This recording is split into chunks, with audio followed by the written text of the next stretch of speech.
رسول خدا احمد مجتبی شب اسرا کے دولہا صلی اللہ تعالی علیہ وآلہ وسلم نے فرمایا کہ میرا گزر ایک ایسی قوم کے پاس سے ہوا جن کے سامنے دیگچیوں میں پاکیزہ گوشت پکا ہوا رکھا تھا اور دوسری جانب سڑا ہوا خبیث گوشت رکھا ہوا تھا. وہ پاکیزہ گوشت چھوڑ کر سڑا ہوا گوشت کھا رہے تھے. آپ علیہ الصلوۃ والسلام نے استفسار فرمایا اے جبرائیل یہ کون لوگ ہیں؟ انہوں نے کہا یہ وہ لوگ ہیں جن کے پاس حلال اور طیب بیویاں تھیں اور یہ ان کو چھوڑ کر رات بھر بدکار عورتوں کے پاس رہتے تھے، اور یہ وہ عورتیں ہیں جو اپنے حلال اور طیب خاوند کو چھوڑ کر خبیث مردوں کے پاس رات گزارتی تھی. میٹھے میٹھے اسلامی بھائیوں، بدکار و حرام کار مردوں اور عورتوں کا کس قدر ہولناک انجام ہے. خواہشات کی تکمیل کے لیے جائز ذرائع ہونے کے باوجود حرام ذرائع اختیار کرنے والے اس بھنگی کی طرح ہے جسے خوشبو راس نہیں آتی، اس کتے کی طرح ہے جس کو گھی ہضم نہیں ہوتا، نالی کے اس کیڑے کی طرح ہے جسے گندگی میں ہی لتڑے رہنا مرغوب ہے یعنی پسند ہے، اس جد کی طرح ہے جسے مردہ خوری ہی میں مزہ آتا ہے. جس بدکار کو حرام کاری کی لت پڑ چکی ہو اور گندگی جس کے منہ لگ چکی ہو، وہ حلال و طیب افعال اور جائز و مستحسن اعمال سے مسلسل دور ہوتا چلا جاتا ہے جب تک ندامت کے آنسو اور رحمت کا پانی اس کے باطنی سیاہی کو نہیں دھوتا. وہ سیاہ کاریوں ہی میں لطف و سکون کی تلاش میں مارا مارا پھرتا ہے. حرام کاری کی قلیل لذت دنیا و آخرت کی طویل رسوائی و تباہی کا سبب بن سکتی ہے. زنا کاری جیسے پہلے قبیح و عمل شنی یعنی برے کام میں ملوث ہونے والے نادان دنیا میں بھی ذلیل و رسوا ہوتے ہیں اور اخروی دردناک عذاب سے بھی دوچار ہو سکتے ہیں. معراج کی رات سرور کائنات شاہ موجودات صلی اللہ تعالی علیہ وآلہ وسلم تنور جیسے ایک سوراخ کے پاس پہنچے. اس کے اندر جھانک کر دیکھا تو اس میں کچھ ننگے مرد اور عورتیں تھیں.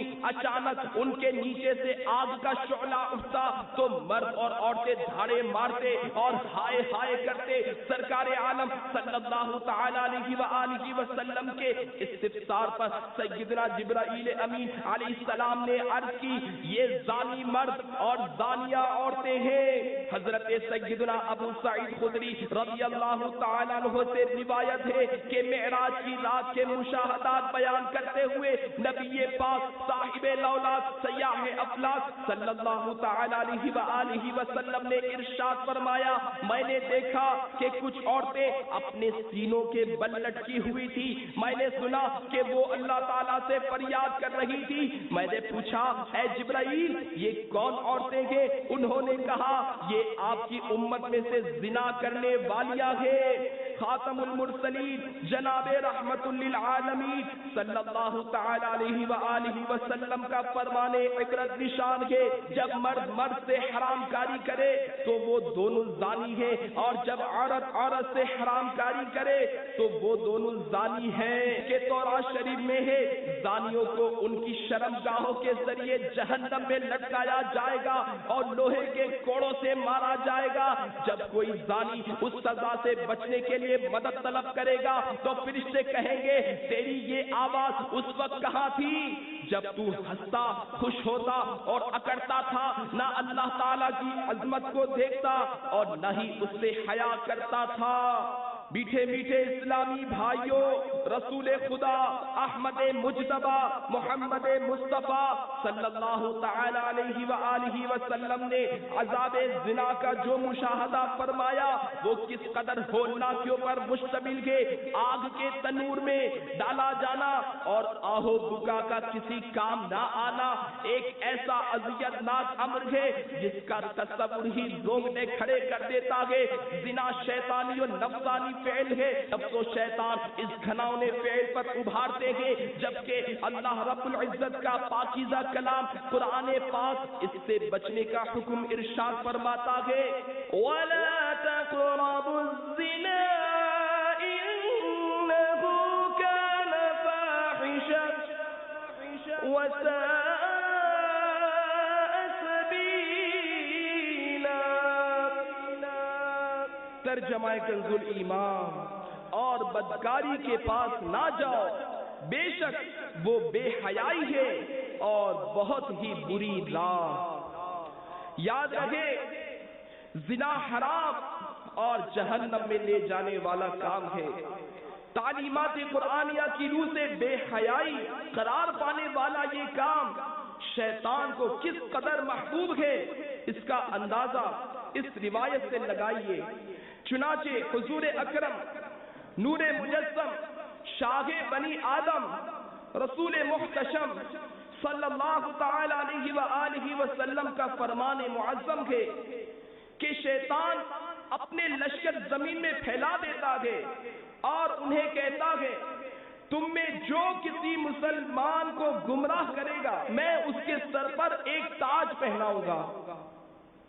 چنانچہ ان میں جو زیادہ فتنہ باز ہوتا وہ مرتبے کے لحاظ سے شیطان کے اتنا ہی نزدیک ہوتا۔ جب وہ لوٹتے ہیں تو ان میں سے ایک کہتا ہے میں نے فلاں کو اس وقت تک نہ چھوڑا جب تک اس نے اپنی بیوی کو طلاق نہ دے دی۔ شیطان نے اسے جواب دیتے ہوئے کہا کہ تو نے کوئی بڑا کام نہیں کیا، قریب ہے کہ وہ شخص کسی دوسری سے شادی کر لے۔ پھر دوسرا آتا ہے اور کہتا ہے میں فلاں کے ساتھ رہا یہاں تک اس کے اور اس کے بھائی کے درمیان جدائی کروا دی۔ شیطان اسے بھی یہی کہتا ہے کہ تو نے کوئی بڑا کام نہیں کیا، ان قریب وہ اس سے صلح کر لے گا۔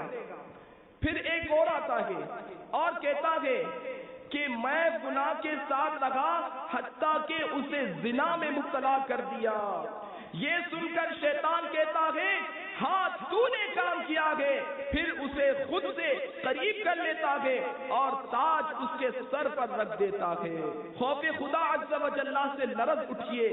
زنا اور اس کے متعلقات یعنی آنکھوں کے زنا، ہاتھوں کے زنا، پاؤں کے زنا اور ہر طرح کے زنا سے سچی توبہ کر لیجئے بصورت ناراضی رب العزت کہیں قبر و آخرت کی کڑی سزاؤں سے واسطہ نہ پڑ جائے۔